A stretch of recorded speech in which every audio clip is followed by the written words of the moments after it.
The US jails more people than any other country, and it's one of only 2 countries that has a for-profit bail system. What does that mean? Well, the system works like this. Say you're arrested for allegedly committing a crime. One of 3 things will happen. You get released until your trial, you're denied bail and sit behind bars until trial, or you're offered bail, an amount of money that you have to pay to get out of jail until trial.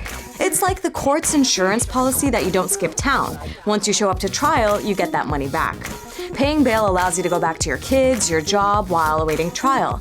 But what if you can't pay that bond? It is an explicitly class and wealth-based discriminatory process for determining who gets to be free while they await trial and who is forced to remain incarcerated while they maintain their innocence. So while a rich man charged with murder can afford his $250,000 bail, someone arrested for shoplifting who can't pay their $500 bail may sit behind bars for months before their trial date.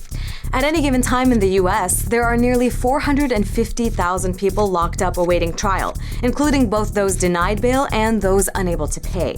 There is another option. If your bail is set at, say, $70,000, but you don't have the money, you can pay a local bondsman to cover the fee for you. But here's the catch. Bondsmen take 10%. So while the court will return the $70,000 when you get to trial, you still owe that bondsman $7,000. That amount will accumulate interest until you can pay it back. And bonds companies are allowed to take extreme measures, including breaking into your home to collect their payments. It's a really lucrative industry with serious consequences for those who can't pay.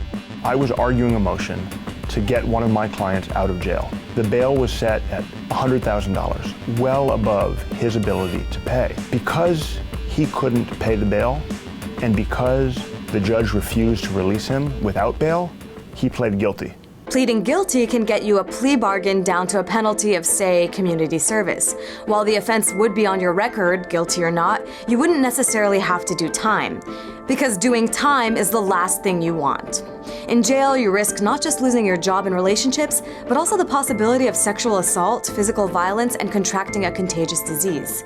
And to ask somebody to endure that for more than a month, simply because they're too poor to pay bail, undermines the integrity of the entire criminal justice system. The U.S. Bill of Rights bans what's called excessive bail, but even relatively low bail amounts, say $500 or $5,000, can be considered excessive to some, and it can mean the difference between life and death. Take the case of Sandra Bland, who was arrested in Texas for allegedly assaulting a police officer after a minor traffic violation. The court set Bland's bond at $5,000. She couldn't pay, so she was forced to stay in jail. 3 days later, she was found dead in her cell. The for-profit bail system is problematic, but there are alternatives. Kentucky became the first of 4 states to ban commercial bail in 1976, and 94% of felony defendants there still show up for trial. So if other systems are working, should the large majority of states continue to use for-profit bail?